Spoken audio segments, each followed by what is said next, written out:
그래픽 디자이너 김하나의 삶은 잘 정돈되어 있었지만 외로웠다. 5년 전 빗길 교통사고로 부모님을 모두 잃은 후 그녀의 세상은 좁아지고 단조로워졌다. 그녀는 낮에는 재택근무를 했고 밤에는 거대한 도시의 야경이 내려다 보이는 작은 아파트에서 자신의 유일한 가족인 작은 몰티즈 강아지 후추와 함께 조용한 시간을 보낼 뿐이었다. 하지만 그녀의 밤은 결코 평화롭지 않았다. 그녀는 5년째 똑같은 악몽에 시달리고 있었다. 꿈속에서 그녀는 늘 비가 쏟아지는 어두운 도로 위에 서 있었다. 찢어질 듯한 타이어 마찰음, 무언가 부서지는 끔찍한 소리, 그리고 피 냄새와 뒤섞인 비 냄새, 그리고 가장 선명한 것은 자신을 향해 분노를 토해내는 어떤 남자의 알아들을 수 없는 고함 소리였다. 그녀는 늘 그 고함 소리에 놀라 식은땀을 흘리며 잠에서 깨곤 했다. 그럴 때마다 그녀를 위로해주는 것은 후추뿐이었다. 그녀의 악몽을 감지라도 한 듯 후추는 그녀의 침대로 뛰어올라 그녀의 뺨에 흐르는 눈물을 핥아주며 낑낑거렸다. 그녀는 작은 후추를 끌어안으며 어둠의 공포를 견뎌냈다.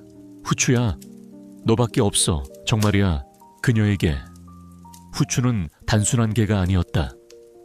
끔찍한 사고 현장에서 유일하게 살아남은 그녀의 마지막 가족이었다. 그런 그녀의 잿빛 세상에 한 줄기 빛이 찾아왔다. 어느 날 오후 그녀는 자신의 포트폴리오를 들고 광고주와의 미팅에 가던 중이었다. 갑작스러운 소나기에 그녀는 황급히 뛰어가다 그만 발을 헛디뎌 넘어지고 말았다. 그녀의 포트폴리오가 빗물 위로 어지럽게 흩어졌다. 그녀가 절망적인 표정으로 자신의 작업물들을 주워 담고 있을 때 한 남자가 그녀에게 다가와 우산을 씌워주었다. 괜찮으세요? 그녀가 고개를 들었을 때 그녀는 숨을 멈췄다. 마치 영화 속 한 장면처럼 잘생기고 키가 크고 부드러운 미소를 가진 한 남자가 서 있었다. 그의 이름은 이선우였다. 그는 젊고 유능한 사업가였다. 그는 넘어진 그녀를 일으켜주고 빗물에 젖은 그녀의 그림들을 함께 주워주었다. 그는 젖어버린 그림들을 안타까워하며 그녀의 재능을 진심으로 칭찬해 주었다. 그날 그는 그녀의 미팅 장소까지 차를 태워주었고 자연스럽게 그녀의 연락처를 받아갔다. 그것이 시작이었다. 이선우는 그녀가 꿈에 그리던 완벽한 남자였다. 그는 늘 다정했고 그녀의 일을 존중해 주었으며 그녀를 세상에서 가장 소중한 사람처럼 대해 주었다. 그는 그녀를 위해 고급 레스토랑을 예약했고 그녀의 작은 성공을 자신의 일처럼 기뻐해 주었다. 그의 존재는 지난 5년간 그녀를 짓눌러 왔던 외로움과 슬픔을 따뜻한 햇살처럼 녹여주었다. 하나는 다시 행복해질 수 있을 거라고 믿기 시작했다. 그녀는 매일 밤 후추를 끌어안고 이선우에 대한 이야기를 들려주었다. 후추야, 선우 씨는 정말 멋진 사람이야. 꼭 왕자님 같아. 너도 분명 좋아하게 될 거야. 몇 주간의 꿈 같은 데이트 끝에 마침내 선우가 그녀의 집을 처음으로 방문하기로 한 날이 되었다. 하나는 아침부터 집 안을 깨끗이 청소하고 그를 위한 저녁 식사를 준비하며 설레는 마음을 감추지 못했다. 저녁이 되고 초인종이 울렸다. 선우였다. 후추야, 오늘 아주 멋진 손님이 올 거야. 너도 좋아하게 될걸. 하나는 활짝 웃으며 후추를 안고 현관으로 향했다. 그녀의 마음은 희망으로 가득 차 있었다. 그녀는 몰랐다. 지금 그녀의 문 앞에 서 있는 왕자님이 사실은 그녀의 모든 것을 앗아간 악마라는 것을, 그리고 그녀의 유일한 가족인 후추가 그 악마의 실체를 가장 먼저 알아보게 될 것이라는 사실을. 그녀의 고요했던 세상에 거대한 폭풍우가 몰아치기 직전이었다. 김하나가 문을 열자 그곳에는 완벽한 동화 속 왕자님이 서 있었다. 이선우는 환한 미소와 함께 그녀를 닮은 예쁜 꽃다발을 들고 있었다. 하나 씨를 위해 준비했어요. 그의 다정한 목소리에 하나의 마음이 녹아내리는 것 같았다. 그녀가 설레는 마음으로 그를 집 안으로 맞이하는 순간이었다. 그녀의 발치에서 꼬리를 치던 후추의 움직임이 그가 집 안으로 들어서는 순간 거짓말처럼 뚝 멎었다.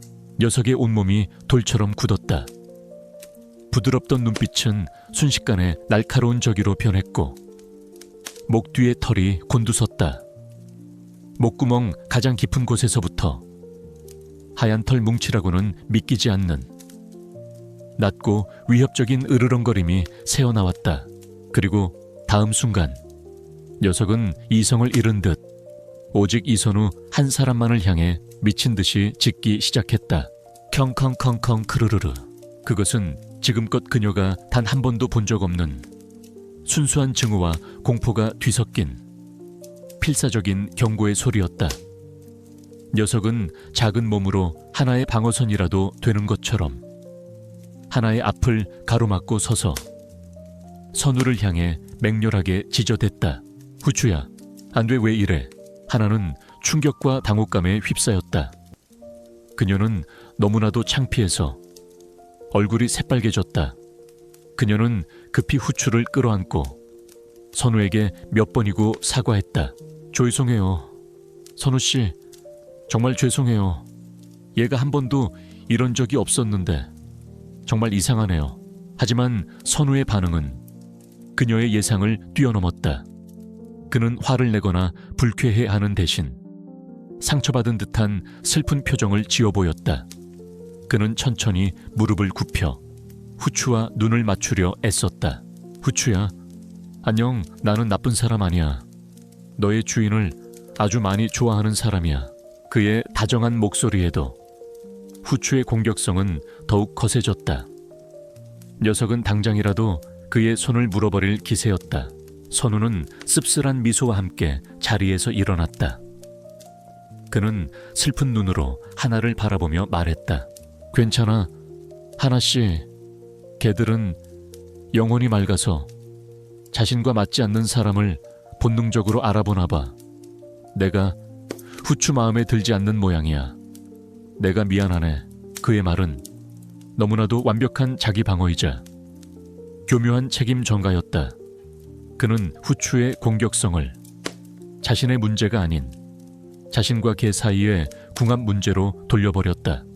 그리고 그로 인해 하나는 선우에게 미안한 마음과 자신의 걔에 대한 원망스러운 마음을 동시에 느끼게 되었다. 결국 그날 그녀가 정성껏 준비했던 로맨틱한 저녁 식사는 후추를 침실에 가두고 문 밖에서 들려오는 녀석의 긁는 소리와 짖는 소리를 배경음악 삼아 어색하게 진행되었다. 선우는 일찍 자리에서 일어났다. 그는 더 이상 걔를 스트레스받게 하고 싶지 않다며 배려심 깊은 모습을 보였다. 그가 떠나고 하나가 침실 문을 열자 후추는 언제 그랬냐는 듯 다시 예전의 사랑스러운 모습으로 돌아와 그녀의 손등을 핥으며 꼬리를 쳤다. 그 극명한 대비, 하나는 이제 피할 수 없는 선택의 기로에 놓였다. 그녀가 사랑하는 완벽한 남자친구와 그녀의 유일한 가족인 충직한 반려견. 그녀는 이 둘 사이에서 무언가를 선택해야만 했다. 그녀는 거실 바닥에 주저앉아 이제는 다시 평온을 되찾은 후추를 끌어안았다. 선우가 선물한 아름다운 꽃다발이 식탁 위에서 향기를 내뿜고 있었지만 이제 그 향기는 더 이상 달콤하지 않았다. 그녀는 후추의 발톱에 의해 긁힌 침실의 방문을 바라보며 나직하게 속삭였다. 후추야, 대체 왜 그런 거야? 저렇게 좋은 사람인데. 그녀의 마음속에 사랑과 믿음 그리고 의심이라는 이름의 균열이 아주 깊고 선명하게 새겨지고 있었다. 그날 이후 김하나의 집은 보이지 않는 전쟁터가 되었다. 그녀는 사랑하는 연인과 유일한 가족인 반려견 사이에서 위태로운 줄타기를 하고 있었다. 그녀는 후추가 이선우에게 익숙해지게 하려고 온갖 노력을 했다. 선우의 사진을 보여주며 간식을 주기도 하고 그의 냄새가 묻은 손수건을 장난감처럼 던져주기도 했다. 하지만 모든 시도는 실패로 돌아갔다. 후추는 선우와 관련된 모든 것 앞에서 맹수처럼 으르렁거릴 뿐이었다. 이선우는 그럼에도 불구하고 완벽한 남자친구였다. 그는 후추의 맹렬한 공격성 앞에서도 단 한 번도 화를 내지 않았다. 오히려 그는 후추를 위한 비싼 간식과 장난감을 사 들고 오며 녀석의 마음을 얻기 위해 노력하는 것처럼 보였다. 하지만 그의 노력이 계속될수록 후추의 적이는 더욱더 강해졌다. 이제 녀석은 단순히 짖는 것을 넘어 선우가 하나에게 가까이 다가오려 할 때마다 그의 발뒤꿈치를 향해 달려들거나 하나의 발치에 찰싹 붙어 그를 노려보며 으르렁거렸다. 그들의 로맨틱한 모든 순간은 후추의 방해로 인해 산산조각 났다. 함께 영화를 보려 하면 후추는 두 사람 사이에 비집고 들어와 앉았다. 선우가 하나의 손을 잡으려 하면 녀석은 그 손을 향해 이빨을 드러냈다. 마침내 선우가 조심스럽게 입을 열었다. 그의 얼굴에는 깊은 고민과 하나를 향한 걱정이 가득했다. 하나야, 나는 괜찮아. 정말이야. 하지만 네가 힘들어하는 모습을 보는 게 나는 더 힘들어. 그는 하나의 손을 잡으며 말했다. 후추가 너를 너무 사랑해서 나를 자신의 주인을 빼앗아가는 침입자로 생각하는 것 같아. 이건 분리불안의 일종일 수도 있어. 이대로 두면 너나 후추 모두에게 좋지 않을 거야. 그의 목소리는 너무나도 논리적이었고 그의 걱정은 진심처럼 보였다. 내가 아는 아주 유능한 훈련사가 있어. 강압적인 곳이 아니라 아주 좋은 환경에서 몇 주만 지내면서 사회성을 기르는 곳이야. 우리가 후추를 위해서 잠시 그곳에 보내보는 건 어떨까? 그것은 너무나도 합리적이고 배려심 깊은 제안처럼 들렸다. 하지만 그 제안은 하나의 가슴에 비수처럼 꽂혔다. 후추를 훈련소에 보내라고. 후추는 그녀에게 단순한 개가 아니었다. 5년 전 세상에 홀로 남겨졌을 때 그녀의 곁을 지켜준 유일한 가족이었다. 그런 후추를 이제 막 만난 남자를 위해 멀리 보내라는 말이었다. 그것은 그녀에게 가족을 버리라는 말과도 같았다. 그녀의 마음속에서 선우에 대한 사랑과 후추에 대한 믿음이 격렬하게 충돌하기 시작했다. 선우의 말은 모두 옳았다. 하지만 후추의 그 절박한 눈빛, 자신을 지키려는 듯한 그 필사적인 몸짓이 그녀의 마음을 붙잡았다. 생각해볼게요. 하나는 힘겹게 대답했다. 선우는 그런 그녀를 이해한다는 듯 따뜻하게 웃으며 그녀의 이마에 입을 맞추었다. 물론이야. 천천히 생각해. 난 언제나 하나 씨 편이니까. 그가 떠나고 집 안에는 다시 정적이 찾아왔다. 하나는 침실 바닥에 주저앉아 자신의 무릎에 머리를 기대는 후추를 끌어안았다. 그리고 나직하게, 하지만 절박하게 속삭였다. 어떡해. 후추야. 나 정말 어떡하면 좋아. 네가 틀린 거야. 아니면 내가 틀린 거야. 그녀의 눈에서 뜨거운 눈물이 흘러내렸다. 그녀의 인생에서 가장 어려운 선택의 순간이 그녀의 바로 앞에 놓여 있었다. 그녀의 결정은 그녀의 사랑과 그녀의 가족, 그리고 그녀의 미래 전체를 뒤흔들게 될 터였다. 며칠 동안 김하나는 결정을 내리지 못한 채 지옥 같은 시간을 보냈다. 그녀의 마음은 두 개로 찢어져 있었다. 사랑하는 연인 이선우, 그리고 유일한 가족인 후추. 어느 한쪽도 포기할 수 없었다. 그날 저녁 서울에는 장대비가 쏟아졌다. 하나는 창밖을 보며 선우에 대한 그리움과 후추에 대한 미안함이 뒤섞인 복잡한 감정에 휩싸여 있었다. 바로 그때 초인종이 울렸다. 선우였다. 그는 예고도 없이 비를 흠뻑 맞은 채 그녀가 가장 좋아하는 케이크를 들고 서 있었다. 네가 보고 싶어서 그냥 달려왔어. 그의 로맨틱한 모습에 하나의 마음이 다시 흔들렸다. 그는 현관에서 흠뻑 젖은 이탈리아제 고급 가죽 구두를 벗었다. 바닥에는 흙탕물이 묻어났다. 그는 샤워를 하겠다며 욕실로 들어갔다.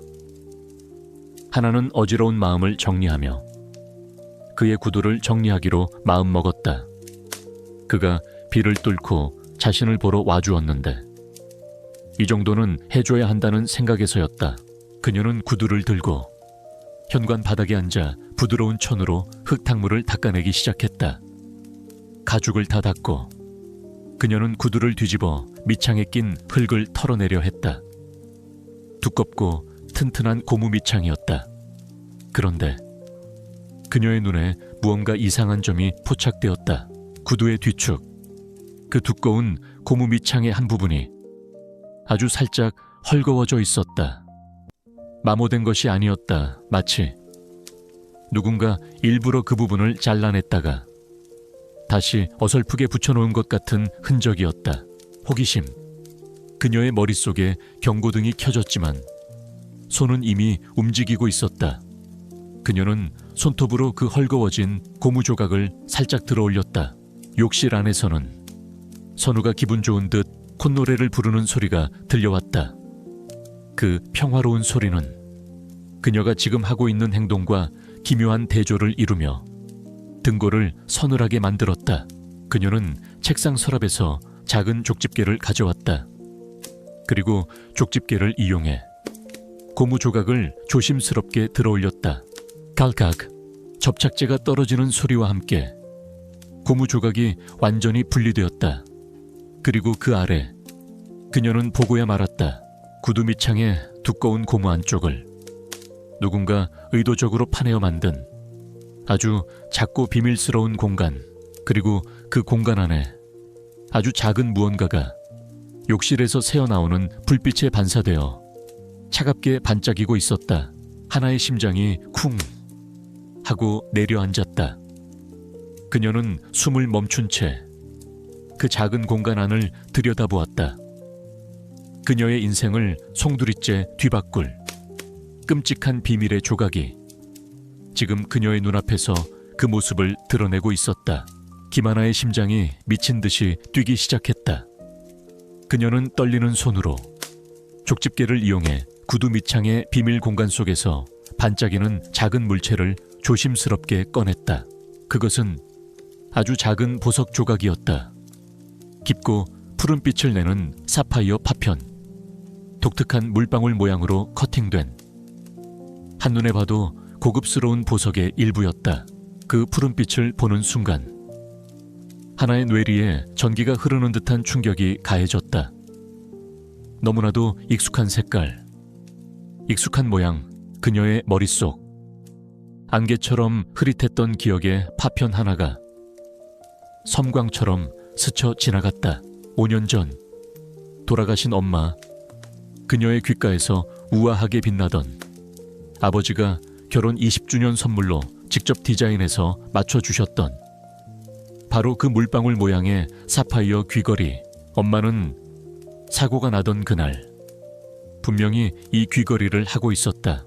하나가 사파이어 조각을 손바닥에 올려놓는 순간 굳게 닫혀있던 그녀의 기억의 댐이 마침내 무너져 내리기 시작했다.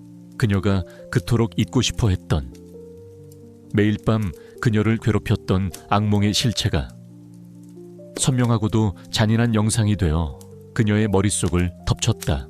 그날은 비가 내리는 밤이었다. 그녀와 부모님은 차를 타고 한적한 국도를 달리고 있었다. 그때 검은색 세단 한 대가 그들의 앞을 가로막았다. 차에서 내린 것은 아버지를 향해 분노에 찬 얼굴로 소리치는 젊은 남자였다. 바로 이선우였다. 그는 지금의 다정한 모습이 아니었다. 그의 얼굴은 탐욕과 분노로 뒤틀려 있었다. 그는 아버지의 사업 파트너의 아들이었다. 그는 아버지에게 사업 투자금을 돌려달라며 거칠게 아버지를 위협하고 있었다. 당신 때문에 우리 아버지가 망했어. 당장 돈 내놔. 아버지는 그를 진정시키려 했다. 하지만 선우는 이성을 잃고 아버지를 밀쳤다. 엄마가 놀라 차에서 내려 그를 말리려던 순간 선우는 엄마마저 거칠게 밀어버렸다. 엄마는 차문에 머리를 부딪혔고 그 충격으로 그녀의 귀에 있던 사파이어 귀걸이 한쪽이 부서지며 그 파편 하나가 선우의 구두 밑창 근처 흙탕물 속으로 떨어졌다. 그 모든 것을 본 선우는 공포에 질렸다. 그는 자신의 범행을 덮기 위해 더 끔찍한 선택을 했다. 그는 자신의 차로 돌아가 그대로 하나의 가족이 탄 차를 향해 전속력으로 돌진했다. 쾅 하는 굉음, 부서지는 유리, 그리고 자신을 향해 절규하며 달려드는 악마와도 같은 이선우의 얼굴. 그것이 그녀의 마지막 기억이었다. 사고가 아니었다. 명백한 살인이었다. 그녀가 사랑했던 완벽한 왕자님은 사실은 그녀의 부모님을 죽인 원수이자 괴물이었다. 후추가 그를 보고 그토록 지저댔던 이유. 녀석은 5년 전 그날 자신의 주인을 해쳤던 그 살인자의 냄새를, 그 끔찍한 기억을 잊지 않고 있었던 것이다. 녀석의 으르렁거림은 질투가 아니었다. 그것은 주인을 향한 필사적인 경고였다. 하나의 입에서 공기가 빠져나가는 소리가 새어나왔다. 그녀는 구두와 사파이어 조각을 바닥에 떨어뜨린 채 숨을 헐떡였다. 그녀의 온몸이 격렬하게 떨려왔다. 바로 그때 욕실 문이 열리는 소리가 들렸다. 샤워를 마친 선우가 허리에 수건 한 장만을 두른 채 웃으며 나오고 있었다. 하나야, 무슨 일 있어? 얼굴이 왜 그래? 그의 다정한 목소리가 이제는 지옥에서 들려오는 악마의 속삭임처럼 들렸다. 하나는 천천히 고개를 들었다. 그녀의 눈은 공포와 슬픔과 그리고 이제는 모든 것을 집어삼킬 듯한 얼음장처럼 차가운 증오로 가득 차 있었다. 그녀의 굳게 쥔 주먹 안에는 부모님의 마지막 흔적인 작은 사파이어 조각이 그녀의 복수심처럼 차갑게 빛나고 있었다. 그녀의 동화는 끝났다. 이제 잔인한 복수의 서막이 오르고 있었다. 기억이 돌아온 민설이는 더 이상 예전의 조용한 사서가 아니었다. 그녀의 눈빛은 동생을 잃은 깊은 슬픔과 모든 것을 앗아간 원수를 향한 차가운 분노로 이글거렸다. 그녀는 더 이상 자신의 과거로부터 도망치지 않았다. 그녀는 이제 동생 민체리의 미완성된 전쟁을 끝내야 하는 전사가 되었다. 그녀는 혼자서는 거대한 악인 백이강과 맞설 수 없다는 것을 알았다. 그녀는 체리가 남긴 블로그에서 그녀가 가장 신뢰했던 선배 기자의 연락처를 찾아냈다. 그의 이름은 김평호. 현재는 작은 인터넷 언론사를 운영하는 베테랑 탐사보도 기자였다. 설이는 그를 찾아가 체리의 마지막 영상과 그녀가 남긴 자료들을 보여주었다. 김평호 기자는 자신이 아끼던 후배 체리의 눈빛과 너무나도 닮은 설이의 눈빛에서 거부할 수 없는 진실의 무게를 느꼈다. 그는 기꺼이 그녀와 함께 싸우기로 결심했다. 그렇게 한 명의 평범한 사서와 정의감 넘치는 기자들이 모여 거대한 악을 무너뜨리기 위한 비밀스러운 팀이 결성되었다. 그들은 체리가 남긴 마지막 영상에서 그녀가 결정적인 증거 원본을 숨겨둔 장소에 대한 암시를 찾아냈다.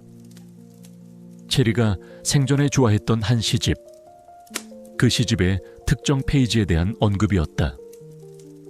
설이는 자신의 옛집, 즉 체리가 살던 집으로 돌아가 먼지 쌓인 책장에서 그 시집을 찾아냈다. 그리고 그 시집의 갈라진 책 등 안에서 백이강의 모든 범죄 행각이 기록된 작은 회계장부 원본을 발견했다. 이제 모든 무기는 준비되었다. 그들은 백이강을 잡기 위한 덫을 놓기 시작했다. 김평호 기자는 자신의 언론사를 통해 얼굴 없는 기업 사냥꾼의 추악한 실체라는 제목의 탐사보도 시리즈 일부를 터뜨렸다. 기사는 백이강의 실명을 거론하지 않았지만 오직 그만이 알 수 있는 단서들을 교묘하게 흘렸다. 한편 백이강은 김평호 기자의 기사를 보고 격분했다.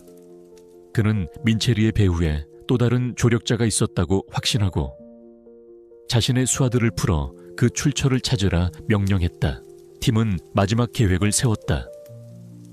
백이강이 자신의 이미지를 세탁하기 위해 후원하는 일주일 뒤에 열릴 한자선 갈라 행사장, 그곳을 최후의 심판대로 삼기로 결정했다. 수많은 언론과 대중이 지켜보는 그곳에서 그의 완벽한 가면을 벗겨내기로 한 것이다. 서리는 초조했지만 두렵지 않았다. 그녀의 곁에는 그녀의 결심을 안다는 듯 든든하게 그녀의 손을 핥아주는 하늘이가 있었다. 그리고 그녀의 등 뒤에는 진실을 위해 함께 싸워줄 동료들이 있었다. 그녀는 거울 속 자신의 얼굴을 보았다. 그곳에는 더 이상 기억을 잃고 방황하던 연약한 여자는 없었다.